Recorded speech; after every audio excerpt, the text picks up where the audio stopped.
What up, crew? It is Magic Monday, and today I have a fantastic collab with AlainHM-Magician. So, let's do it. So you're probably wondering, how does this collab work? Well, I'm going to be doing the performance right here, right now on my channel, and Alan will be covering the tutorial on his channel. So go make sure to check him out right after this video.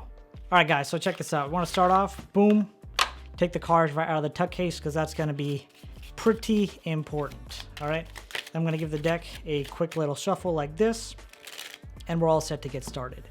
So for this trick, I need two spectators. I have spectator 1 here, spectator 2 right here. I'm going to ask spectator 1 to name any card they'd like. Let's say they say the Ace of Hearts. Spectator 2 does the same thing. They say the 4 of Diamonds. All right. So spectator 1 selected a card, spectator 2 selected a card. It's only fair now that I get to select the card. All right. So let me think. What card do I want?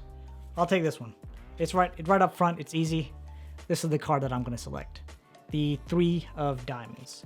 Now, what's cool about the 3 of Diamonds is that it's actually going to be able to find your 2 selected cards.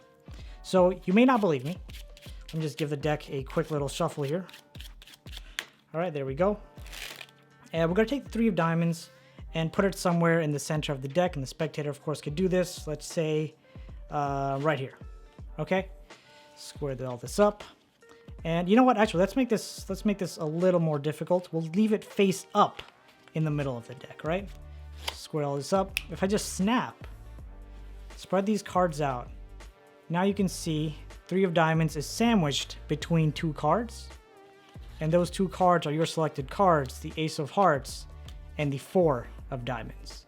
I hope you guys enjoyed this performance. Huge shout out to AlainHM-Magician for this effect. I'll put the link to his tutorial on the screen and description. Make sure you go ahead and check him out. And he's currently on his journey to 1,000 subs by the end of 2020. Make sure to subscribe to him and let's make it happen. And now, guys, I just want to leave you with this quote by Richard Turner. He says, "It takes decades of hard work to become an overnight success." Peace out.